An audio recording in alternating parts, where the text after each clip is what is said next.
বিসমিল্লাহির রহমানির রহিম। আমি ডাক্তার এটিএম মুস্তাফিজুর রহমান, সহকারী অধ্যাপক, সার্জারি বিভাগ, বসুন্ধরা আদ্দিন মেডিকেল কলেজ হাসপাতাল। সুপ্রিয় ছাত্রছাত্রী ভাই বোনেরা, আসসালামু আলাইকুম। আমি তোমাদের আজকে নিউরোসার্জারির একটা টপিকস, সেটা খুবই ইম্পর্টেন্ট তোমাদের পরীক্ষার জন্য, সেটা হলো হাইড্রোকেফালাস। তোমরা অ্যানাটমিতেও হাইড্রোকেফালাস পড়েছো, সার্জারিতে পড়বে। হ্যাঁ, এটা তোমার আমরা ফার্মাকোলজিতে, ফরেনসিক মেডিসিন, তারপরে তোমার ফিজিওলজিতে সবখানেই হাইড্রোকেফালাস সম্পর্কে তোমরা একটু না একটু তোমাদের ধারণা আছে। আজকে আমরা সার্জিক্যাল অ্যাসপেক্টস থেকে হাইড্রোকেফালাসটা তোমাদেরকে একটু জানাবো। তা প্রথমে হোয়াট ইজ হাইড্রোকেফালাস? তাহলে আমাদের হাইড্রোকেফালাসের ডেফিনেশনের পরেই আমরা এটা একটু আমরা অ্যানাটমি এবং ফিজিওলজি সম্পর্কে একটু তোমাদেরকে বলবো। তাহলে হাইড্রোকেফালাস হচ্ছে excess accumulation of cerebrospinal fluid, যেটাকে আমরা সিএসএফ বলি। কোথায়? In the ventricular space of the brain. তোমরা জানো যে ব্রেনের কতগুলো ভেন্ট্রিকল থাকে, তোমরা অ্যানাটমিতে পড়েছো। ভেন্ট্রিকল কি হচ্ছে? প্রথমে হলো যেমন ল্যাটারাল ভেন্ট্রিকল, ল্যাটারাল ভেন্ট্রিকল থেকে পরবর্তীতে আরেকটা ভেন্ট্রিকল হয়, সেটাকে বলা হয় থার্ড ভেন্ট্রিকল। তারপরে আরেকটা ভেন্ট্রিকল থাকে, সেটা হলো ফোর্থ ভেন্ট্রিকল। তারপরে এই সিএসএফটা আমাদের কি হয়, যে আমাদের স্পাইনাল কর্ডের মধ্যে চলে আসে। তাহলে আমরা সিএসএফ তাহলে কোথায় তৈরি হয়? আমরা একটু অ্যানাটমি সম্পর্কে বা একটু ফিজিওলজি পড়ি, যে সিএসএফটা মেইনলি তৈরি হয় তোমার choroid plexus of the lateral ventricle. সাধারণত মানে আমরা যদি বলি 80% সিএসএফ তৈরি হয় হচ্ছে আমাদের এই ল্যাটারাল ভেন্ট্রিকলের যে করয়েড প্লেক্সাস আছে, সেই প্লেক্সাস থেকে। আরও কিছু অ্যাক্সেসরিজ থেকে আমাদের সিএসএফ তৈরি হতে পারে, তাহলে মেইনলি এখান থেকে তৈরি হয়। তাহলে সিএসএফ কতখানি তৈরি হয় প্রতিদিন? যেটা হলো যে এটা অ্যাবাউট ধরা হয় যে তোমার 500 ml, 24 আওয়ার্সে এই সিএসএফটা তৈরি হয়। এবং সবসময় একটা কনস্ট্যান্ট সিএসএফ যেমন তৈরি হয়, সেটা অ্যাবজর্পশন হয়ে একটা কনস্ট্যান্ট সিএসএফ রয়ে যায় হচ্ছে প্রায় 150 ml in the ventricular system. এবং আমাদের যে স্পাইনাল কর্ডে তোমরা জানো যে সাব অ্যারাকনয়েড স্পেস, সেই সাব অ্যারাকনয়েড স্পেসের মধ্যে এই সিএসএফটা থেকে যায় প্রায় 150 ml। তাহলে এই সিএসএফটা আমরা বললাম যে 150 ml সবসময় এই আমাদের ভেন্ট্রিকুলার সিস্টেম এবং সাব অ্যারাকনয়েড স্পেসে রয়ে যায়। এবং বলেছি যে 500 ml পার ডে তৈরি হয়, এবং এইখানে তৈরি হয় এবং অ্যাবজর্পশন হওয়ার পরে সবসময় একটা কনস্ট্যান্ট প্রেশার 150 ml রয়ে যায়। আচ্ছা, তাহলে আমরা এখন সিএসএফের পাথওয়ে, ড্রেনেজ পাথওয়েটা কীরকম আমরা এটা একটু তোমাদের বলবো। যেমন এটা আমরা বললাম যে ল্যাটারাল ভেন্ট্রিকলে তৈরি হয়। ল্যাটারাল ভেন্ট্রিকল থেকে এটা একটা ফোরামেন অফ মনরো, এই মনরোর মাধ্যমে এটা থার্ড ভেন্ট্রিকলে আসে। তাহলে দুই পাশে দুটো ল্যাটারাল ভেন্ট্রিকল আছে, সেই ভেন্ট্রিকল থেকে তোমার ফোরামেন অফ মনরোর মাঝখান দিয়ে এটা কি হয়, থার্ড ভেন্ট্রিকলে এসে জমে। তারপরে এই থার্ড ভেন্ট্রিকল থেকে আমাদের ফোর্থ ভেন্ট্রিকলে নিয়ে আসতে হবে সিএসএফকে। তাহলে সেটা কি করে? সাধারণত অ্যাকুইডাক্ট অফ সিলভাস, এইটার মাধ্যমে এইটা তোমার ফোর্থ ভেন্ট্রিকলে আসে।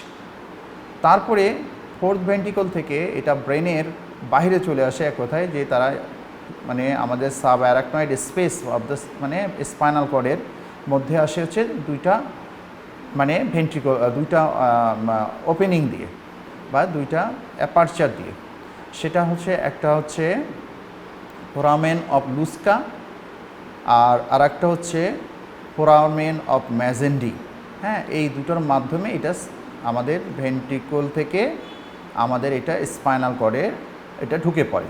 আচ্ছা, তাহলে আমরা বলছি যে আমাদের হাইড্রোকেফালাস তাহলে কী হয়? হাইড্রোকেফালাসের ঘটনাটা ঘটে হচ্ছে যে excess accumulation of CSF in the ventricular system of the brain. ব্রেনের মধ্যে যে ভেন্ট্রিকলগুলো আমরা বললাম, যে তাহলে এখানে ভেন্ট্রিকল হলো lateral ventricle, third ventricle, fourth ventricle. এই ভেন্ট্রিকুলের মধ্যে যদি কোনো কারণে এক্সেস সিএসএফ রয়ে যায়, তাহলে যে কন্ডিশনটা তৈরি হয় সেটাকে বলা হচ্ছে তোমার হচ্ছে আমরা হাইড্রোকেফালাস বলছি। তাহলে এখন আমাদের হাইড্রোকেফালাসের একটা ইনসিডেন্স সম্পর্কে একটা ধারণা নিতে হবে যে এটা কতটা হয়। সাধারণত আমরা মানে একটা ইনসিডেন্স হিসাবে ধরতে পারি যে 1/2000 ডেলিভারিস। যদি আমাদের 2000 জন বাবু জন্মগ্রহণ করে পৃথিবীতে আসে, তার ধরা হয় যে 2000 জনে একজন, হ্যাঁ, বা 1 থেকে 2 জনও হতে পারে, এইরকম তোমার ইনসিডেন্স আমরা কিন্তু পেয়ে থাকি। তারপরে আমাদের পরের আসছে যে আমাদের এটার ইটিওলজি কী। তাহলে ইটিওলজির মধ্যে আমরা কিছু কিছু ইটিওলজি, যেমন নোন কিছু ইটিওলজি আছে, আননোন কিছু ইটিওলজি আছে। তাহলে ইটিওলজি আমরা বলবো যে এক্স্যাক্ট ইটিওলজি, হ্যাঁ, আমরা কিন্তু ইজ আননোন। তবে যদি বাচ্চা বিশেষ করে ইন্ট্রাইউটেরিয়ান লাইফে তার যদি বাচ্চার শরীরে কোনো ধরনের ইনফেকশন হয়ে যায়, তাহলে সেটা একটা কারণ হতে পারে। তাহলে কিছু আছে ইটিওলজি আমরা এক্সপ্লেন করতে পারি, যেটা আমরা কিছু নন ইটিওলজির মধ্যে যদি একটা প্যাথোফিজিওলজিও আমরা এটা বলতে পারি, এটা প্যাথোফিজিওলজি হিসেবেও ধরা যেতে পারে যে হাইড্রোকেফালাসের প্যাথোফিজিওলজি কী। তাহলে প্যাথোফিজিওলজির মধ্যে 3টা কারণ আছে। সেটার মধ্যে একটা হলো এক্সেস প্রোডাকশন অফ সিএসএফ। কোনো কারণে যদি তোমার সিএসএফ, আমরা বলেছি যে এটা করয়েড প্লেক্সাস থেকে তৈরি হয়, তাহলে করয়েড প্লেক্সাসে যদি কোনো ধরনের ইনফেকশন, ইনফ্লামেশন হয় অথবা কোনো ধরনের টিউমার তৈরি হয়, তাহলে কিন্তু সিএসএফটা বেশি প্রোডাকশন হবে। তাহলে এই রকম যদি কোনো কারণে বেশি প্রোডাকশন তৈরি হয়, তাহলেও কিন্তু আমাদের দেখা যাবে যে স্পেসে যে পরিমাণ সিএসএফ প্রতি আওয়ারে আসার কথা বা প্রতি 24 আওয়ার্সে আসার কথা, তার থেকে বেশি আসবে, তাহলেও কিন্তু একটা এক্সেস অ্যাকুমুলেশন হবে। অন দ্য আপার হ্যান্ড যদি আমরা চিন্তা করি যে প্রোডাকশন ঠিক আছে, আমাদের তৈরি যেরকম নর্মাল হেলদি লোকের হওয়া উচিত ছিল সেই রকমই আছে, তবে যদি কোনো কারণে যদি অ্যাবজর্পশনটা কম হয়, আমরা বলেছি যে 24 ঘন্টায় প্রায় 500 ml মতো তৈরি হয় এবং তারপরে কিছু অ্যাবজর্পশন, মানে প্রায় 350 ml সবসময় দেখা যাচ্ছে অ্যাবজর্পশন হয়ে যাচ্ছে এবং 150 ml রিমেইনিং রয়ে যাচ্ছে। আচ্ছা, তাহলে আমরা একটা কজ তোমাদের প্রথমে বলেছি যে যদি এক্সেস প্রোডাকশন হয়, যদি বেশি করে তৈরি হয়, সেটা একটা কারণ হতে পারে। আবার অন দ্য আপার হ্যান্ডে বললাম কি যে ডিক্রিজ অ্যাবজর্পশন, যদি কোনো কারণে অ্যাবজর্পশন কমে যায়, অ্যাবজর্পশনটা হয় অ্যারাকনয়েড ভিলাইয়ের মাধ্যমে। সেই অ্যারাকনয়েড ভিলাইডে যদি কোনো ধরনের সমস্যা তৈরি হয়, তাহলেও কিন্তু তোমাদের এই দেখা যায় যে আমাদের সিএসএফটা আমাদের যে সিস্টেমের মধ্যে বেশি রয়ে যাবে। আর একটা হচ্ছে the blockage of the CSF pathway. যদি তোমার সিএসএফ পাথওয়েটা কোনো কারণে ব্লকেজ হয়ে যায়, তোমাদের আমরা বলেছি কি যে তোমার ল্যাটারাল ভেন্ট্রিকল থেকে third ventricle foramen of Munro, তারপরে থার্ড ভেন্ট্রিকল থেকে ফোর্থ ভেন্ট্রিকলে অ্যাকুইডাক্ট অফ সিলভিয়াস, সেটা থেকে হতে পারে, অথবা ফোর্থ ভেন্ট্রিকল থেকে আমরা বলছি সাবআরাকনয়েড স্পেসে আসতেছে foramen of Monro, foramen of Magendie. এই দুটো, এই যে স্পেসগুলো তোমার যে ওপেনিংগুলো বা আমরা বললাম যে অ্যাপারচারগুলো, এই অ্যাপারচারগুলো যদি কোনো কারণে ব্লকেজ হয়, তাহলেও কিন্তু আমাদের সিএসএফটা সার্কুলেশন বা আমাদের যে স্পেসগুলোতে বেশি রয়ে যাবে। তারপরে আমরা আরেকটা জিনিস বলতে পারি যে congenital absence of arachnoid villi. যদি অ্যারাকনয়েড ভিলাই জন্মগতভাবে তৈরি হয়নি, সিএসএফ তৈরি হচ্ছে করয়েড প্লেক্সাস থেকে, তবে অ্যারাকনয়েড ভিলাই নাই, তাহলে তো কিন্তু অ্যাবজর্পশন হবে না, তাহলে আমাদের এই হাইড্রোকেফালাস হবে। তারপরে অ্যাকুইডাক্ট অবস্ট্রাকশন, আমরা যেটা তোমার অ্যাকুইডাক্ট বলছি, যেটা থার্ড ভেন্ট্রিকল থেকে ফোর্থ ভেন্ট্রিকলে যে মানে ওপেনিংটা বা যে ক্যানেলটা ছিল, সেই ক্যানেলে যদি অবস্ট্রাকশন হয়, তাহলেও কিন্তু তোমার এই ঘটনাটা ঘটতে পারে। অথবা কি হতে পারে যে সারাউন্ডিং কোনো কম্প্রেশন অফ দ্য ওই ডাক্টের উপর, যদি একটা লুমেনের উপর যদি কোনো বাহির থেকে কম্প্রেশন হয়, তাহলেও কিন্তু আমাদের এই ফ্লোটা নষ্ট হয়ে যাবে এবং আমাদের এই সিএসএফের প্রেশারটা বেড়ে যাবে। অথবা আরেকটা হলো যে যদি স্পাইনাল কর্ডে একটা ডিফেক্ট, তোমরা জানো স্পাইনা বাইফিডা, হ্যাঁ, স্পাইনা বাইফিডা হলে সেক্ষেত্রেও আমাদের এই হাইড্রোকেফালাস হতে পারে। তাহলে এইগুলো হচ্ছে কমন প্যাথোফিজিওলজি অথবা কমন ইটিওলজি অফ হাইড্রোকেফালাস।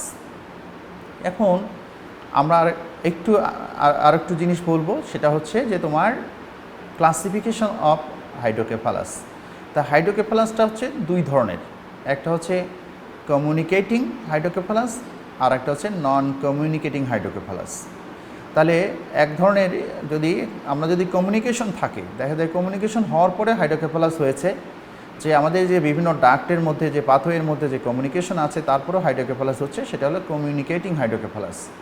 আর একটা নন কমিউনিকেটিং হাইড্রোকেফালাস বা যেটাকে আমরা আরেকভাবে বলতে পারি অবস্ট্রাকটিভ হাইড্রোকেফালাস।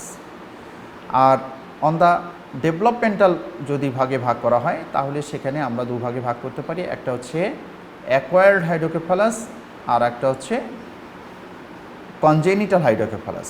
হ্যাঁ, কনজেনিটাল মানে সিন্স আফটার বার্থ, আর অ্যাকোয়ার্ড মানে জন্মের সময় ছিল না, পরবর্তী তার লাইফে সেই হাইড্রোকেফালাসটা ডেভেলপ করেছে, তাহলে সেই হাইড্রোকেফালাসকে আমরা বলবো অ্যাকোয়ার্ড হাইড্রোকেফালাস। তাহলে এইভাবে আমরা দুই ভাগে ভাগ করব, মানে on the basis of developmental, on the basis of হচ্ছে ট্রিটমেন্টেরও কিন্তু আমাদের এই হাইড্রোকেফালাসের এই ক্লাসিফিকেশন হেল্প করবে কমিউনিকেটিং এবং নন কমিউনিকেটিং হাইড্রোকেফালাসকে। এখন আমরা হলো ক্লিনিক্যাল ফিচার্স। হ্যাঁ, ক্লিনিক্যাল ফিচার্স আমাদের খুব ইম্পর্টেন্ট, এটা পরীক্ষাতে প্রায় ধরা হয় যে ক্লিনিক্যাল ফিচার অফ হাইড্রোকেফালাস। তাহলে it's depends upon according to the types of hydrocephalus, যে এটা কোন টাইপসের, এটা কি কনজেনিটাল নাকি অ্যাকোয়ার্ড, এটা কি কমিউনিকেটিং নাকি নন কমিউনিকেটিং হাইড্রোকেফালাস। তাহলে এইটার উপরে ডিপেন্ড করেও আমরা, আর অ্যাট দ্য এজ অফ পেশেন্টের এজে কোন এজে আসছে আমার কাছে, তাহলে সেটার উপর ডিপেন্ড করেও আমাদের কিন্তু হাইড্রোকেফালাসটা আমরা তার ক্লিনিক্যাল ফিচারগুলো বলতে পারবো। যেমন নিউনেট, একেবারে যেটা বাচ্চা কেবল জন্মগ্রহণ করেছে 15 দিনের মতো বয়স বা জন্মের পরেই দেখা গেল, সেই সময় আমাদের বাচ্চার কিছু হাইড্রোকেফালাসের কিছু সিমটমস আমরা পেতে পারি।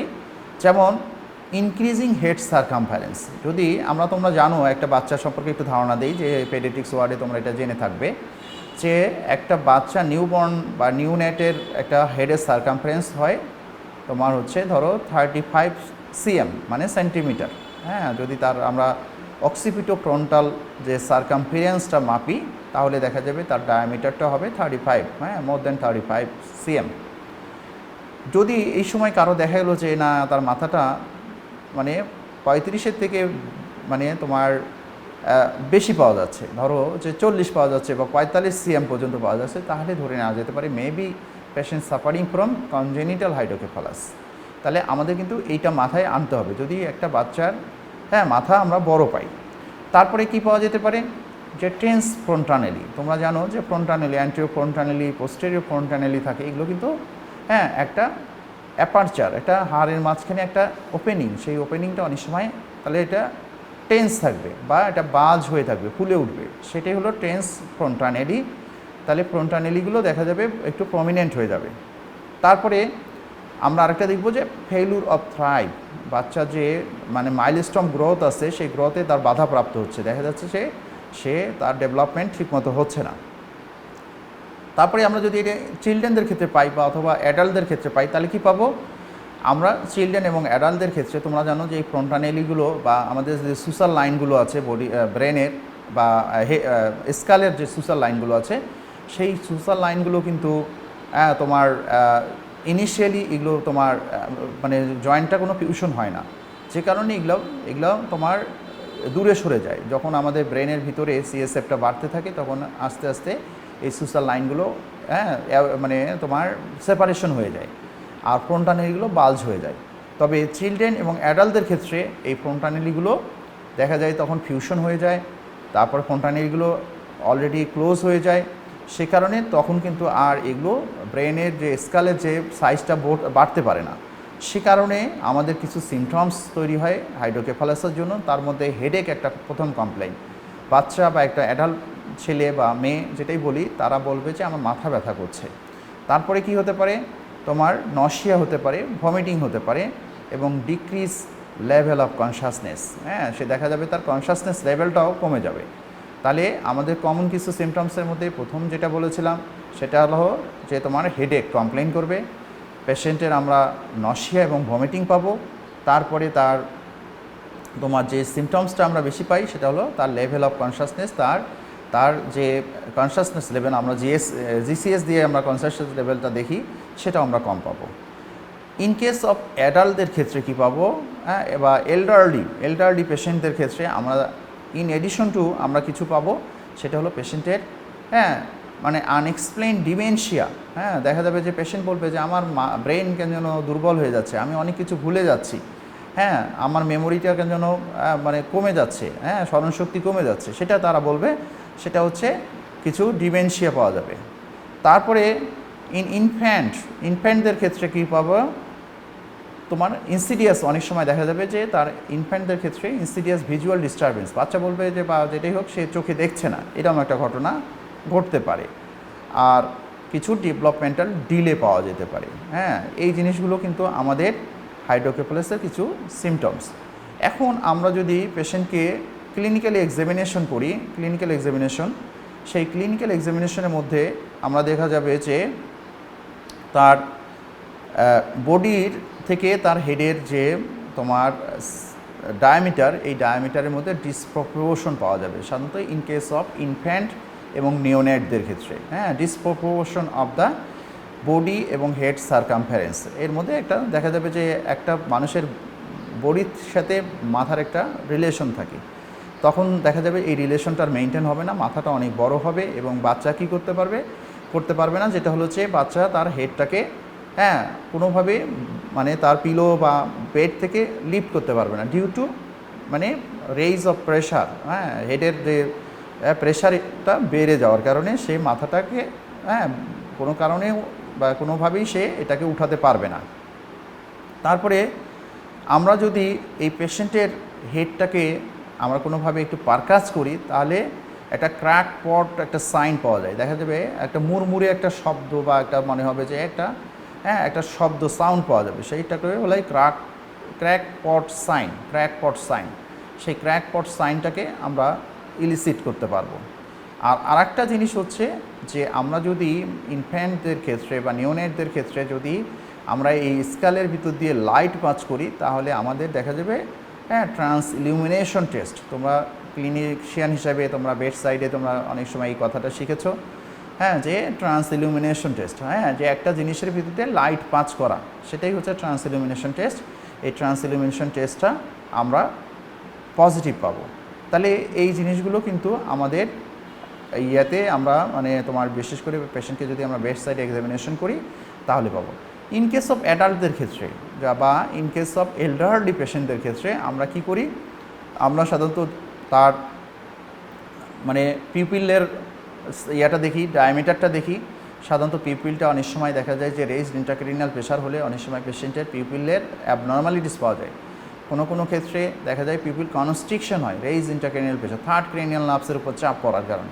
আবার কিছু ক্ষেত্রে ডাইলেটেশনও পাওয়া যেতে পারে। তাহলে এই জিনিসগুলো পিউপিলের আর রিয়াকশন টু লাইটের যে ব্যাপারটা আছে, আমরা যদি চোখে লাইট ফেলি তাহলে অনেক সময় পেশেন্ট যে তার পিউপিলের রিয়াকশনটা পাওয়া যায় না, হ্যাঁ, তোমরা জানো যে কিছু লাইট রিফ্লেক্স আছে, তারপর কনসেনসুয়াল লাইট রিফ্লেক্স আছে, সেই জিনিসগুলোরও কিছু অ্যাবনর্মালিটিস আমরা এখানে পেয়ে থাকি। তাহলে এই জিনিসগুলো আমাদের কিন্তু একটু মাথায় রাখতে হবে যে বড়দের ক্ষেত্রে। আর তার সাথে আমরা কি দেখি, পেশেন্টের তার বিভিন্ন কনসাসনেস লেভেল দেখার জন্য আমরা জিসিএসে তোমরা জানো কিছু জ্যাক্স তো অনেক সময় দেখা যেতে পারে, তার মোটর ফাংশন দেখা যেতে পারে, তার সেন্সুরি ফাংশনগুলো দেখা যেতে পারে, সেই ফাংশনগুলোও দেখা যাবে যে আমাদের ইম্পেয়ার্ড হয়ে যাবে। এখন আমরা একটু আসবো হচ্ছে ইনভেস্টিগেশনস। আমরা এই ধরনের একটা হাইড্রোকেফালাসের পেশেন্টকে কীভাবে ইনভেস্টিগেট করব। তাহলে প্রথম একটা ইনভেস্টিগেশনের টুলস হচ্ছে হিসাবে আমরা পেশেন্টের একটা স্কালের এক্সরে করতে পারি, হ্যাঁ, যদি একটা স্কাল এক্সরে করি তাহলে বাচ্চাদের ক্ষেত্রে আমরা কী করবো, দেখা যাবে সুসাল লাইনগুলোর মধ্যে গ্যাপ রয়ে গেছে, হ্যাঁ, এবং ফ্রন্টানেলির যে ডায়ামিটারটা আছে সেই ডায়ামিটারটাও অনেক সময় বড় হয়ে গেছে। তাহলে এটা আমরা কিন্তু মানে আমরা যে কেউ এটা বুঝতে পারবো। তাহলে সেখানে সেটা কি আমরা বলছি সেপারেশন অফ সুসার্স, হ্যাঁ, যে সুসার লাইনগুলো সেপারেশন হবে। আর একটা সাইন আমরা পাই, সেই সাইনটার নাম হচ্ছে copper beating of the skull, হ্যাঁ, আমরা স্কালের যদি ইনার লেয়ার তোমরা জানো, হ্যাঁ, আউটার টেবিল আছে, ইনার টেবিল আছে, সেই টেবিলের ইনার টেবিলে আমরা দেখব যে কপার বিটেন অ্যাপিয়ারেন্স একটা, হ্যাঁ, যেমন একটা কপার প্লেটের মধ্যে যদি আমরা সেটাকে বিভিন্নভাবে হ্যামার করতে থাকি যে এরকম দেখা যাবে, তাহলে আমাদের এক্সরেতেও সেই রকম ঘটনাটা ঘটবে। তাহলে এক্সরেতে এটা আমরা পাবো। আলট্রাসোনোগ্রাফি যদি করি, তাহলে আলট্রাসোনোগ্রাফি করলে যদি খুব ভালো, হ্যাঁ, মানে মেশিন, ভালো মানুষ, হ্যাঁ, তাহলে দিয়ে আমরা আলট্রাসোনোগ্রামটা একটা করে, তাহলে দেখা যাবে এখানে যে ভেন্টিকুলার যে স্পেসগুলো আছে সেই স্পেসগুলো ওয়াইড হয়ে গেছে, widening of the ventricular space, তারা বলবে যে হ্যাঁ এই আপনার ল্যাটারাল ভেন্টিকলটা অনেক বড়, থার্ড ভেন্টিকলটা বড় বা ফোর্থ ভেন্টিকলটা অনেক বড় হয়ে গেছে, স্পেস যেরকম থাকার কথা আইডিয়ালি সে তার থেকে অনেক বেশি পাবো। এছাড়া আমরা কি করতে পারি, আমরা CT scan of the brain বা আমরা সিটি স্ক্যান করতে পারি, অথবা এমআরআই করলেও আমরা আরও বেটার ডেলিনিয়েশন পাবো। আমরা এই সম্পর্কে আমার ধারণাটা আরও অনেক পরিষ্কার হবে। তাহলে এইগুলো আমাদের বেসিক টুলস। আমরা সাধারণত ক্লিনিশিয়ান, আমরা পেশেন্টকে এক্সামিনেশন করলে এবং পেশেন্টের যদি বেস্ট সাইড আমরা পরীক্ষা ভালোভাবে করি, তাহলে অনেক সময় আমরা এই ডায়াগনোস্টিকে কনফার্ম করতে পারবো, বা আমরা ডায়াগনোস্টিকে এস্টাবলিশ করার জন্য বা এটাকে একেবারে ফিক্সড করে দেওয়ার জন্য আমাদের কিছু হয়তো পরীক্ষার হেল্প নিতে হতে পারে। এখন আমরা আসবো হচ্ছে ট্রিটমেন্ট অফ হাইড্রোকেফালাস। হাইড্রোকেফালাস কীভাবে চিকিৎসা করব। তাহলে প্রথম কথা হচ্ছে যে এটা ট্রিটমেন্ট ডিপেন্ডস করবে according to the condition of the patient, age of the patient আর cause of the disease of hydrocephalus. তাহলে প্রথম আমরা কিছু চিকিৎসা করতে পারি হাইড্রোকেফালাসের, যেটা হলো আমরা মেডিসিন দিয়ে চিকিৎসা করতে পারি বা কিছু ওষুধ দিতে পারি, ড্রাগস দিতে পারি। তাহলে মেডিকেল ম্যানেজমেন্টসের মধ্যে প্রথম যে জিনিসটা দরকার সেটা হলো কার্বিমাজো, আমরা কি বলে তোমার হচ্ছে কার্বনিক অ্যানহাইড্রেস, যেমন কার্বনিক অ্যানহাইড্রেস যেমন তোমরা ইউজ করতে পারি, সেটার মধ্যে একটা কমন ওষুধ আছে, সেটা হচ্ছে হলো অ্যাসিটাজোলামাইড। এ কী করে, অ্যাসিটাজোলামাইডটা আমাদের কি করে, সিএসএফ প্রোডাকশনটা কমিয়ে দেয়। তাহলে আমরা যে প্রথম কথা হলো, যদি কোনো কারণে সিএসএফ এক্সেস প্রোডাকশন হওয়ার কারণে হাইড্রোকেফালাস হয়ে থাকে, তাহলে আমরা তোমার অ্যাসিটাজোলামাইড যদি দেই, তাহলে সেক্ষেত্রে দেখা যাবে যে আমাদের সিএসএফ প্রোডাকশনটা কমে যাবে, আমাদের হাইড্রোকেফালাসের যে সিমটমসগুলো তৈরি হচ্ছিলো, সাইনগুলো তৈরি হচ্ছিলো, সেগুলো আমাদের সাবসাইড করে যাবে, পেশেন্ট ফিল বেটার। তাহলে এটা একটা হতে পারে। আর একটা জিনিস করা যেতে পারে, আমরা তোমার ডায়ুরেটিক্স হিসেবে ফ্লুসিমাইড, তোমরা জানো লুপ ডায়ুরেটিক্স হিসেবে ফ্লুসিমাইড ইউজ করতে পারি। সেই ফ্লুসিমাইড দিলেও আমাদের এক্সেস ইউরিনেশন হবে, সেক্ষেত্রে আমাদের দেখা যাবে যে ভলিউম প্রেশার কমে যাবে, এবং সিএসএফও প্রেশারটা কমে যাবে, তখন আমাদের এই তার যে কমপ্লেইনগুলো ছিল সেগুলো সাবসাইড করে যাবে। সবচেয়ে যেটা দরকার আমার সার্জারিতে, যেটা না বললে নয়, সেটা হচ্ছে আমাদের সার্জারি অবশ্যই করতে হতে পারে। তবে সার্জারি পরীক্ষা দেওয়ার সময় অবশ্যই সার্জারি যে একটা হাইড্রোকেফালাসের one of the best treatment, সেটা অবশ্যই বলতে হবে যে সার্জারি। তাহলে যদি আমরা এক্স্যাক্ট প্যাথোলজি খুঁজে পাই, ধরো যে কোনো একটা ডাক্টে ব্লকেজ হয়ে গেছে, তাহলে আমরা কি করব, সেই ব্লকেজটাকে আমরা রিমুভাল অফ দ্য অবস্ট্রাকশন বা ব্লকেজটাকে আমরা রিমুভ করে দেব। তাহলে সেটা আমার সিএসএফ ড্রেনেজটা স্বাভাবিক হয়ে যাবে, সেক্ষেত্রে আমাদের হাইড্রোকেফালাসটা সাবসাইড করে যাবে। তাছাড়া আমরা আরও কী করতে পারি, সেটা যেমন হলো ইন্টারনাল ড্রেনেজ, অনেক সময় এক্সটার্নাল ড্রেনেজও করা যেতে পারে। ইন্টারনাল ড্রেনেজের মধ্যে আমরা সাধারণত, তোমরা জানো আজকাল অনেক ধরনের ভালো ভালো সার্জারি চলে আসছে, রোবোটিক সার্জারি এসছে, তারপরে তোমার আরও কিছু ইন্টারভেনশনাল সার্জারি চলে আসছে, সেগুলো করেই কিন্তু আমরা ইন্টারনালি যে প্রবলেমগুলো আছে সেইগুলোকে সাবসাইড করে দিতে পারি। আর এক্সটার্নাল ড্রেনেজের মধ্যে আমরা যে জিনিসগুলো সবচেয়ে বেশি জানতে চেষ্টা করি, সেগুলো হচ্ছে কিছু যেমন ভিপি শান্ট। তোমাকে একটা বলি যে ভিপি শান্ট মানে ভেন্টিকুলো পেরিটোনিয়াল শান্ট। তোমরা জানো যে ল্যাটারাল ভেন্টিকল থেকে একটা টিউব সাবকিউটিনিয়াসলি এনে আমরা ভেন্টিকুলো পেরিটোনিয়াল ক্যাভিটির মধ্যে ঢুকাই দিই, তাহলে সেটাকে বলা হয় ভিপি শান্ট, ভেন্টিকুলো পেরিটোনিয়াল শান্ট। তাহলে এটা হলো একটা ভালো মানে এক্সটার্নাল ড্রেনেজের একটা পাথওয়ে। তাছাড়া হতে পারে কি, আমরা ভেন্টিকুলো প্লুরাল শান্ট, ভেন্টিকুলো প্লুরাল শান্ট হতে পারে। যেমন প্লুরাল ক্যাভিটিতে তোমরা জানো এখানে কিছু প্লুরাল ফ্লুইড থাকে, তাহলে সেখানেও কিন্তু আমরা এই ড্রেনেজের অ্যানাদার একটা মানে একটা ভেন্টিকুলো রেখে আর একটা আমরা প্লুরাল ক্যাভিটির মধ্যে ঢুকিয়ে দিতে পারি। তারপরে আর কি করা যেতে, ভেন্টিকুলো অ্যাট্রিয়াল শান্ট। তোমরা জানো যে atrium, right atrium, left atrium যেটা হার্টের যে অ্যাট্রিয়াম আছে, সেখানেও আমরা একটা টিউবের একটা এন্ড আমরা এখানে রাখতে পারি। আর একটা হচ্ছে lumbo peritoneal shunt, lumbo peritoneal shunt. তোমরা পেরিটোনিয়াল ইয়াতে আমরা যে তোমার লাম্বার স্পেস এখানে এসে আমরা এই ভেন্টিকুলো মানে লাম্বো পেরিটোনিয়াল শান্ট করে দিতে পারি। তাহলে এই শান্টের মধ্যে যে কয়টা ইম্পর্টেন্ট, তার মধ্যে প্রথম কথা হলো হচ্ছে ভিপি শান্টটা আমাকে অবশ্যই বলতে হবে, ভেন্টিকুলো পেরিটোনিয়াল শান্ট অথবা ভেন্টিকুলো তোমার প্লুরাল শান্ট, ভেন্টিকুলো অ্যাট্রিয়াল শান্ট, এই তিনটা কথা কমনলি বলতে হবে। তার সাথে আমরা কি করতে পারি, এই পেশেন্টকে আমরা অ্যান্টিবায়োটিক্স দেব যদি কোনো ধরনের ইনফেকশন না হয়, সেটা আমাদের ব্যবস্থা করা। তাহলে আমাদের টপিকস হাইড্রোকেফালাস সম্পর্কে মোটামুটি তোমাদের লেভেলে যতটুকু দরকার সেগুলো আমাদের সম্পর্কে একটু বললাম। একটা যে কমপ্লিকেশন হিসাবে হয়তো অনেক সময় বলতে পারে যে এই যে আমরা সার্জারিগুলো করি, এই সার্জারি বিশেষ করে এক্সটার্নাল যে ড্রেনেজগুলো আছে, এই ড্রেনেজগুলোর কী কী কমপ্লিকেশন হতে পারে। তাহলে কমপ্লিকেশনের মধ্যে প্রথম কমপ্লিকেশন আমরা একটা বলবো যে একটা যেটা ফরেন বডি, তাহলে ফরেন বডিতে যে কোনো কারণে ইনফেকশন হতে পারে, হ্যাঁ, ইনফ্লামেশন মানে ব্রেনের ইনফ্লামেশন করে মেনিনজাইটিস করতে পারে, ব্রেনের অ্যাবসেস করতে পারে। অনেক সময় এই যে টিউবগুলো আছে এই টিউবগুলো ইটসেলফ ব্লক হয়ে যেতে পারে, হয়ে গেলে আবার সেই তার হাইড্রোকেফালাসটা রয়ে যাবে, মানে আবার তৈরি হবে। আর কি হতে পারে, তোমার এটা ধরো যে একটা বাচ্চাদের ক্ষেত্রে আমরা শান্ট দিলাম, এই শান্টের দেখা যায় যে হ্যাঁ এটা অ্যাবডোমেনের মধ্যে সেটা একটা অবস্ট্রাকশন করতে পারে, হ্যাঁ, ইন্টেস্টিনাল অবস্ট্রাকশন তৈরি করতে পারে। আর এটা যদি ছোট শান্ট দেওয়া হয়েছে, হ্যাঁ, বা বাচ্চাটা ছোটো অবস্থায় আমরা শান্ট করেছি, তবে বাচ্চা যখন বড় হয়ে গেল তখন শান্টটা কিন্তু অনেক সময় ছোট হয়ে যেয়ে এটা উপরে চলে আসতে পারে। তাহলে সেই ক্ষেত্রে আবার আমাদের এই শান্টটার শর্টেনিং অফ দ্য শান্ট, হ্যাঁ, মানে in comparison to age of the patient.